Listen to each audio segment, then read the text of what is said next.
자, 이제 601, 602페이지에 자료형 재정이 사용하는 예제 프로그램을 한번 보도록 하겠습니다.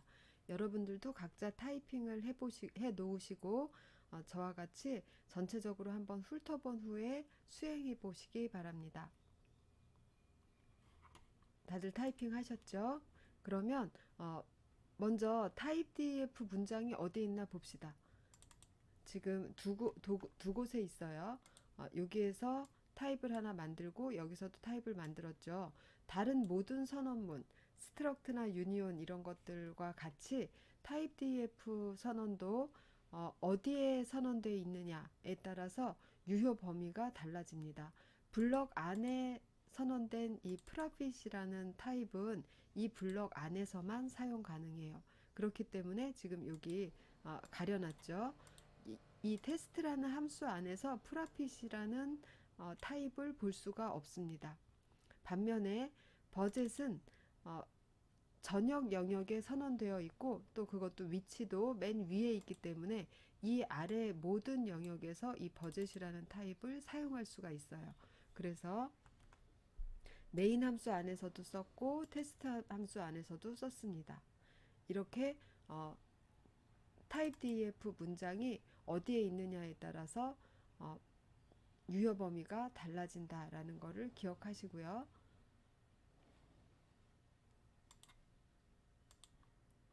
다른 사항은 저희가 아는 것과 같습니다.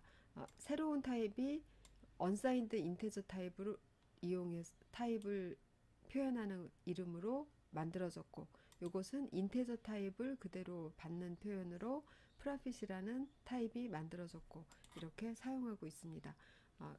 그냥 타입 df를 사용해보는 예제이기 때문에 뭐 결과로는 딱히 나오는 거 없어요. 어사인한 대입했던 값이 그대로 나오는 겁니다. 자, 다음은 602페이지 구조체 자료형도 타입이죠. 구조체 타입을 재정의해서 사용하는 겁니다. 재정의는 역시 타입 df를 사용하는 것이고요. 봅시다. 구조체가 하나 선언이 됐어요. 변수는 아니고 구조체만 선언되었고 이 구조체 타입을 여기에서 이 이름으로 재정의했습니다. 그럼 앞으로는 이러한 타입을 쓸 수가 있는 거예요. 그럼 여기에서 앞에 스트럭트라는 말 빼고 그냥 데이트 타입의 릴리즈 이렇게 선언을 했죠. 예, 이렇게 사용하는 방법. 또 하나는 이거하고 똑같은 구문인데 어떻게 할 수 있을까요? 이거하고 이거를 합할 수가 있죠. 어떻게 합할 수 있죠? 타입 df를 맨 앞에 넣고 그 다음에 새로운 이름을 세미콜론 앞에 넣어주면 여기서부터 여기까지를 선언하고 선언된 타입을 올드 타입으로 해서 뉴 타입인 데이트가 생성되는 것이죠. 예, 이렇게 하면 좀 전하고 결과가 똑같습니다. 즉 이 아래에서는 struct date라는 타입도 사용할 수 있고 date라는 타입도 사용할 수 있어요. 그래서 이렇게 간편하게 구조체를 선언하면서 동시에 그 구조체에 이름을 붙여주면 struct라는 키워드 사용하지 않고 변수를 선언할 수 있습니다. 다음은 여기를 봅시다. 익명 구조체를 선언하면서 타입 이름을 지정하는 거예요. 익명 구조체라는 거는 여기에 struct 다음에는 구조체 이름이 오게 되어 있죠. 그런데 이 구조체는 지금 선언되자마자 새 이름을 받을 생각인 거예요. 타입 df가 있죠. 그렇기 때문에 지금 여기에 이 문장 같은 경우에 이렇게 선언했을 때 struct date 타입이라는 걸 사용할 일이 없겠죠. 앞으로는 항상 그냥 데이트라는 타입으로 사용할 거죠. 그러면 여기에 있는 이 이름은 있으나 마나한 거잖아요. 이 이름은 실제로 구조체 선언이 끝난 다음에 스트럭트 데이트라고 부르기 위해서 필요한 이름입니다. 예를 들면 자, 구조체 선언이 이렇게 있는데 여기에 이름을 주지 않아도 아무런 해가 없어요. 다만 이렇게 선언하고 세미콜론으로 끝난 문장은 여기에서 선언된 이 구조체를 이 밑에서 어디에서도 사용할 수 있는 방법이 없습니다. 왜냐하면 부를 수 있는 이름이 없잖아요. 그래서 이 이름이라는 것은 내가 선언한 구조체에 이름을 붙인다. 그러면 어떤 구조체라고 특정 지을 수 있게 하기 위해서 이름을 붙이는 거예요. 지우고. 그렇기 때문에 타입 def와 함께 사용된 그 문장에서 바로 구조체 선언을 하는 이런 경우에는 구조체의 이름은 사실은 필요하지가 않습니다. 그래서 익명 구조체를 이렇게 넣고 그 익명 구조체에다가 바로 새 이름을 붙여줍니다. 그래서 이 이름을 밑에서 사용하고 있죠. 어떻게 되는지 정확하게 아시겠죠? 그래서 지금 여기 이거를 유의해서 보지 않으면 이게 만약에 없다라고 하면 이 구조체 타입의 변수 소프트웨어가 생성된 걸로 생각할 수 있겠죠. 그렇기 때문에 앞에 타입 df가 있다는 거 이거를 유의해서 잘 보셔야 됩니다. 이렇게 선언을 해서 그 뒷부분은 지금까지 아는 구조체에 대한 지식하고 똑같아요. 구조체에 새 이름을 주었을 뿐이기 때문에 이 구조체 타입의 변수 vs를 선언하면서 초기화 했죠. 그래서 초기화된 값을 하나씩 확인해 보고 있습니다. 네, 됐어요. 그래서 컨트롤 F5에서 한번 내용을 보겠습니다. 생각대로 잘 들어가 있는 것을 알 수 있어요.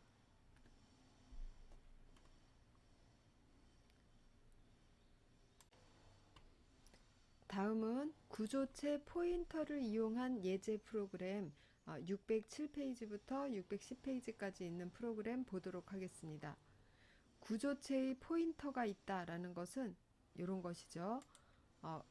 구조체 타입이 있고 그 타입에 대한 포인터 변수가 선언되고 있죠. 그럼 이 포인터 변수를 이용해서는 포인터니까 구조체가 여기에 20바이트면 20바이트 이렇게 자리를 차지하고 있다면 이 포인터 변수는 4바이트만 가지고 있어서 이 구조체의 첫 번째 위치, 번지수를 보관하고 있는 거죠. 그러면 이 구조체 포인터를 이용해서 실제 구조체 안에 있는 필드를 액세스를 한다라고 할 때는 구조체 변수 자체로 액세스를 할 때는 점 연산자를 썼고 구조체 포인터를 이용할 때는 화살표 연산자를 쓰게 되어 있죠. 아는 부분이라 그냥 말로 설명하고 넘어갈 거예요. 그러면 이 화살표 연산자라는 것은 무엇이었죠? 이것이 화살표 연산자라는 건 화살표 앞에 있는 변수가 반드시 구조체에 대한 포인터여야 된다라고 했어요. 그러면 이 화살표는 뭐를 요약해서 두 가지 연산자를 축약해서 하나의 연산자로 쓴 것이죠. 여기에 원본의 형태가 있어요. 일단 포인터인 이것을 간접 참조해서 구조체 자체가 나오게 합니다. 그럼 이 상태는 구조체 자체예요. 포인터 값이 아니라. 그러면 그 구조체의 멤버 연산자잖아요. 점은. 그래서 그 구조체의 어느 멤버 이렇게 해서 간접 참조 연산자와 멤버 연산자를 묶어서 이런 식의 신텍스를 만들어야 되는데 이게 가독성도 떨어지고 길이도 길죠. 그래서 이거를 간편하게 이런 포인터 연산이라는 구조체의 포인터 연산이라는 연산자를 사용해서 구조체 포인터가 간접 참조도 해서 특정 필드를 꺼내는 일을 한꺼번에 할 수가 있습니다. 이게 훨씬 보기가 좋죠. 그럼 이제 이 프로그램이 뭐 하고자 하는 건지 한번 보도록 합시다. 이 프로그램은 약간 뜻이 있는 프로그램이니까 단순히 신텍스만 확인하려는 게 아니니까 먼저 구조체를 선언했는데 이 구조체는 뭘 표현하는 구조체인가요? 특정 강좌, 한 개의 강좌에 대한 내용을 담고 있죠. 강좌의 이름, 타입, 학점수, 시수 이렇게 특정 강좌에 대한 정보들을 모아놨습니다. 그리고 이것을 바로 이 타입으로 재정의를 했으니까 이 밑에서는 전부 이 타입을 사용했겠죠. 그리고 여기에 이거는 지금 여기에 있는 이 4개 항목을 차례대로 출력할 때 각 항목마다 이거의 헤더, 이거의 헤더 이런 식으로 각 항목의 헤더 부분, 제목 부분을 표현하기 위한 문자열의 포인터 배열이에요. 다음은 문자 포인터의 배열이죠. 예, 다음은 요것은 여기에 있는 이것을 인덱스로 해서 이 안에 있는 내용을 출력하면 그게 여기에는 0번 이렇게 저장이 되어 있다면 렉 타입의 0번을 꺼내서 출력을 해주는 겁니다. 그러면 0이라고 보이지 않고 교양이라고 보이겠죠? 똑같이 하나만 더 해봅시다. 이 타입에 3이라고 저장되어 있다면 이거를 출력될 때는 3이라고 보이지 말고 이걸로 보이게 하고 싶어요. 그러면 렉 타입 가까로 열고 타입 이렇게 하면 타입이 3번이기 때문에 전공 선택이라고 출력이 되게 됩니다. 그래서 보관이 편하게 하기 위해서 인테저 타입으로 보관해 둔 이 타입을 사용자가 읽기 편한 문자열로 표현해 주기 위한 문자열의 배열이에요. 그래서 여기 렉 타입 사용한 곳을 보면 다 이 안에 인자로서 인덱스로서 타입이라는 필드를 사용하고 있습니다. 그럼 보면 두 과목에 대해서 각각 변수를 하나씩 잡았죠. 그럼 과목이 두 개만 되지는 않을 거잖아요. 지금은 구조체의 배열까지 한 스텝에 나가기가 안 좋으니까 일단 배열 부분은 사용 안 하고 그냥 구조체와 구조체의 포인터까지만 사용하는 예제라서 이렇게 두 과목을 배열로 안 잡고 각각의 변수에다 넣었어요. 그리고 첫 번째 변수를 포인터가 가리킵니다. 그런 다음에 구조체의 크기하고 포인터의 크기, 포인터의 크기는 당연히 그냥 4겠죠. 구조체의 크기는 이거 다 더한 만큼의 바이트 수가 나올 것이고 얼라인먼트 고려하면 몇 바이트 더 나올 수도 있다라는 거 이제 아실 거예요. 그 다음에는 헤더 이 4개, 제목 4개를 프린트 해주고 그리고 P의 4개 항목을 각각 프린트 하는데 P는 지금 이거죠. 이걸 가리키고 있기 때문에 이 내용이 나오게 됩니다. 그런데 네임하고 크레딧 아워는 있는 그대로 운영체제 33 이렇게 나오는데 요 타입은 2라고 표현하는 대신에 여기에 있는 걸 표현하는 거죠. 0, 1, 2 그럼 전공 필수라고 나오겠죠. 그렇게 했습니다. 그리고 포인터 이것은 다른 곳을 가리킬 수도 있잖아요. 꼭 OS만 가리킬 필요는 없다. C를 가리키게 변경하고 똑같이 했는데 이번에는 이 연산자 쓰지 않고 한번 해봤습니다.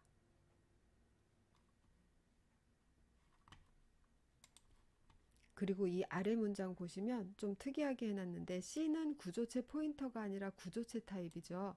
그래서 요거를 첫 번째 글자만 %C로 한번 확인해 보고 있어요. 첫 번째 글자 라지 C 나오겠죠. 요거 예, 그렇게 나오는지 한번 봅시다. 여러분들도 타이핑해서 각자 확인해 보세요. 결과를 컨트롤 F5 했습니다. 그러면 구조체 크기 맞다고 보고 포인터 크기 4 맞고요. 제목, 그 다음에 운영체제에 대한 4가지 정보, C 프로그래밍에 대한 4가지 정보, 그런 다음에 맨 마지막에 이렇게 퍼센트, %S 대신 %C로 첫 번째 문자만 출력해서 한번 보는 거, 이렇게 결과가 잘 나왔습니다.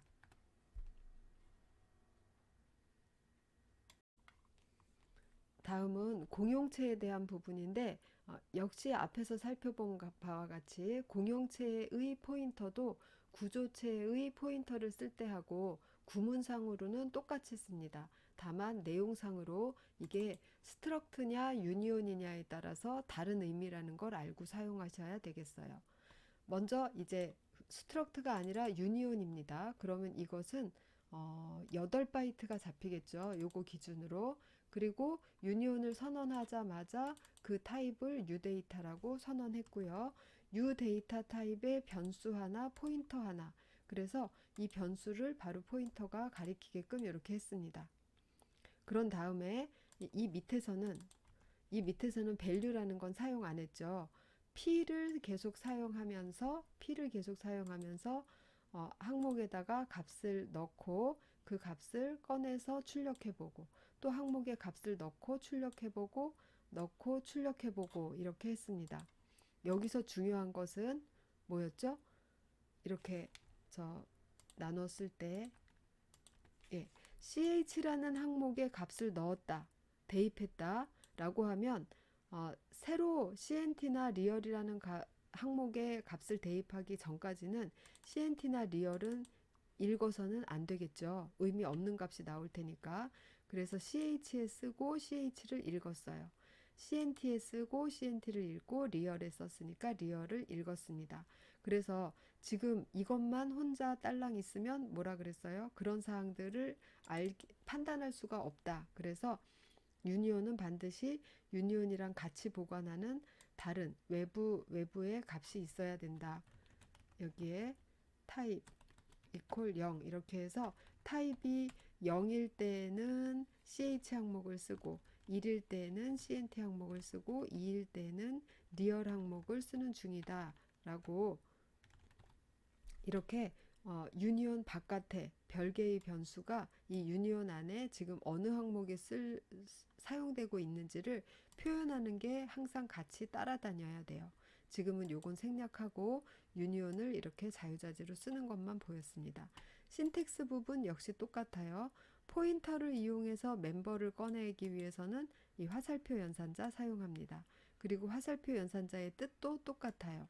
간접 참조한 다음에 멤버 연산자 이렇게 지금 올바른 사용만 했으니까 제대로 다 나와야 되겠죠. 컨트롤 F5 해봅니다. 예, 제대로 나오는 거 확인했어요. 이렇게 해서 구조체의 포인터, 공용체의 포인터 변수 사용에 대해서 끝내겠습니다. 다음은 구조체의 배열 사용 예제가 나와 있는데 신텍스적인 부분은 예제에 가서 보도록 하고 구조체의 배열과 구조체의 포인터 사이의 관계를 한번 알아볼게요. 그런데 이게 특별한 게 없는 게 구조체라고 타입만 변경되었을 뿐이지 인테저 타입일 때하고 똑같아요. 인테저 타입의 배열을 생각해 봅시다. 그러면 인테저 타입 배열 이렇게 생겼죠. 4는 1, 2, 3, 4 이렇게 생겼습니다. 그리고 인테저 타입 포인터를 생각해 보면 인테저 타입 포인터 P가 ARR의 첫 번째 원소를 가리키게 하려면 뭐라고 초기화를 하죠? 여기다가 그냥 A라고 쓰면 되죠. ARR이라고. 왜냐하면 ARR이라는 거는 배열의 이름이잖아요. 배열의 이름은 그거를 리드하면 포인터 값이 나온다고 했어요. 그래서 ARR을 리드해서 P에다 대입하면 이 4개 원소 중에 첫 번째 원소의 첫 번째 바이트 그거의 번지수가 나옵니다. 그거를 P에다 넣게 돼요. 그럼 P의 이 타입이 인테저 포인터 타입이기 때문에 인테저 타입의 배열의 이름을 바로 이쪽에다 대입을 할 수가 있었던 거예요. 즉 하나의 원소가 4바이트씩 차지하고 있죠. 4바이트씩 차지하고 있고 P는 지금 여기를 가리키고 있습니다. P라는 변수가. 그러면 이 변수를 간접 참조한다. 간접 참조한다라고 하면은 이거의 번지수를 쫓아가서 4바이트를 잡아서 이것을 인테저 타입으로 해석해내는 것이 간접 참조인 거죠. 그리고 포인터 연산 하나 더 뭐가 있죠? 플러스 마이너스 증감 연산이 있었죠. 그러면 P를 뿔뿔 한다라는 건 뭐였죠? 이때도 타입이 개입한다고 했어요. 그래서 P를 size of int만큼 이동하는 것이 size of int만큼이니까 자동으로 4바이트만큼 이동을 해서 다음번 인테저 타입을 가리키게 된다는 것이 포인터의 증감 연산이었어요. 이거를 구조체에도 똑같이 적용합니다. 여기가 int 아니고 내가 선언한 어떤 한 30바이트, 뭐 40바이트쯤 차지하는 구조체 타입의 배열이라고 생각해 보세요. 그럼 구조체 타입의 배열을 선언하면 여기도 이렇게 한 겹의 중괄호가 아닐 겁니다. 중괄호 하나 해서 뭐 넣고 그 다음에 하나 해서 뭐 넣고 이게 4개까지 들어올 수가 있겠죠. 여기 4니까. 그래서 구조체 타입의 배열을 선언을 했어요. 소교화하면서 값도 다 넣었습니다. 그럼 구조체 타입의 배열이 준비됐어요. 그러면 구조체 타입의 변수가 생성이 되면 이 변수에다가 이 ARR을 그냥 넣을 수가 있겠죠. 인테저 타입일 때랑 똑같아요. 그리고 이 P라는 것이 요걸 가리키고 있으니까 가리키고 있는 상태에서 P를 이용해서 간접 참조해서 P를 간접 참조해서 그 안에 뭐 name이라는 항목이 있다고 칩시다. 그럼 name을 access도 할 수 있을 거예요. 그렇지만 우리 이렇게 하는 것보다 이거를 사용하죠. 예, 이렇게 해서 P를 이용해서 첫 번째 원소의 원소 값들을 이렇게 다 꺼낼 수가 있어요. 이런 연산자를 이용해서. 그런 다음에 다음 원소를 보고 싶으면 뭘 하죠? 이걸 하죠. 이걸 하면 이번에는 아까는 size of int만큼 뒤로 갔는데 이번에는 size of lect만큼 뒤로 가겠죠. 그래서 다음번 lect 오브젝트를 가리키게 됩니다.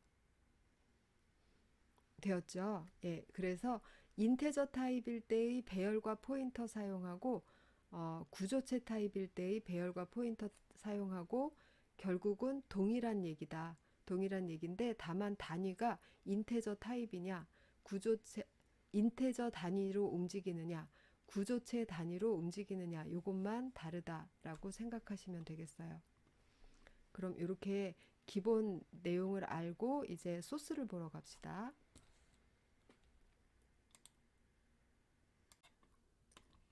612페이지부터 시작되는 프로그램을 여기다가 지금 제가 타이핑해 놨어요. 여러분들도 각자 타이핑해서 확인하시기 바랍니다. 그럼 위에서부터 차례대로 읽어봅시다. 먼저 구조체를 하나 선언했어요. 이거 두 개 합할 수 있죠. 합해 보시기 바랍니다. 합해서 결국은 렉처라는 타입 하나가 생겨났어요. 이 렉처 타입은 4개의 필드를 갖고 있는데 이름, 강좌 구분하는 번호, 그리고 학점 시수 이렇게 가지고 있는데 이 강좌 구분하는 것은 설명문으로 되어 있지 않고 이렇게 인테저 값으로 되어 있기 때문에 이 부분을 설명하는 이 부분을 설명하는 별도의 문자열의 배열을 유지하고 있습니다. 그래서 이거를 사용해서만 얘를 출력할 거예요. 이걸 찾아볼게요. 자,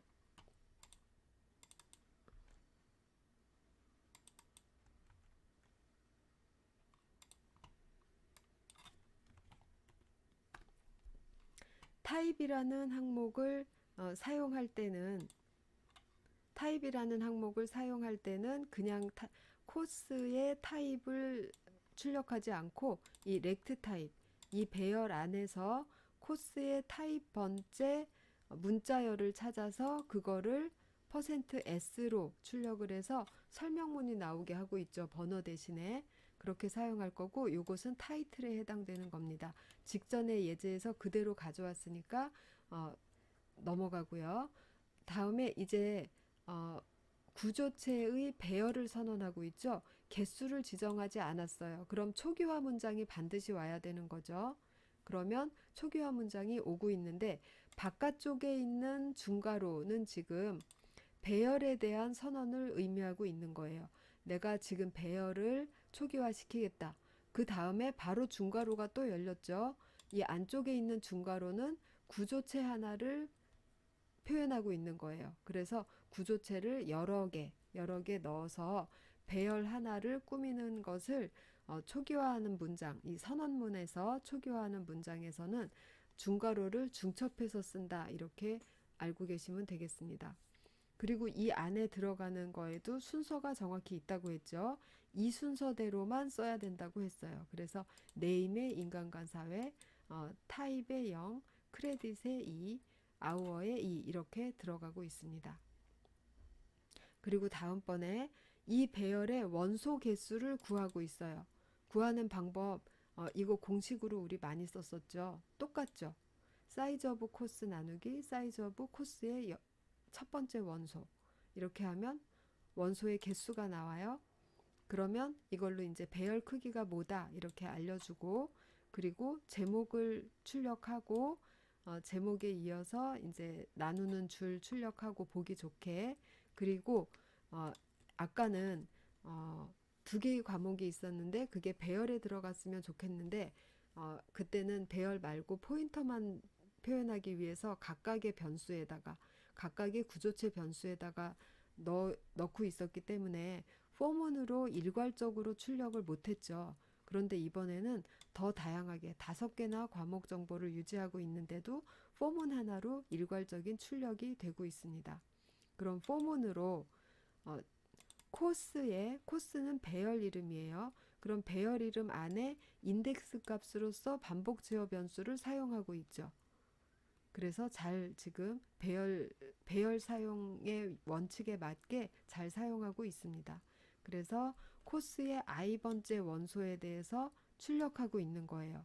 그런데 i번째 원소를 출력할 때 그냥 이렇게 원소값 그대로 출력하는 부분도 있고, 원소값이 좀 설명적이지 않다, 그냥 인테저 값으로 표현됐다 그러면은 내가 미리 준비해둔 이 배열에다가 이 값을 인덱스로 사용해서 더 설명적인 내용을 출력을 해주고 있습니다. 그러면 컨트롤 F5 해봅시다.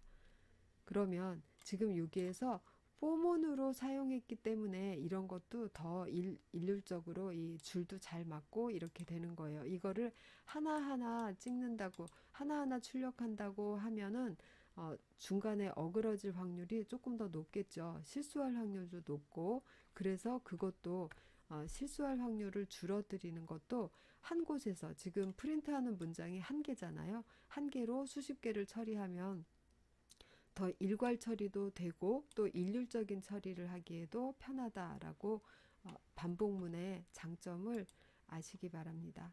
그래서 요대로 한번 작성해서 해보시고, 혹시 이와 관련해서 어떤 질문이 있으신 분들은 또 저 이메일로 질문하시기 바래요.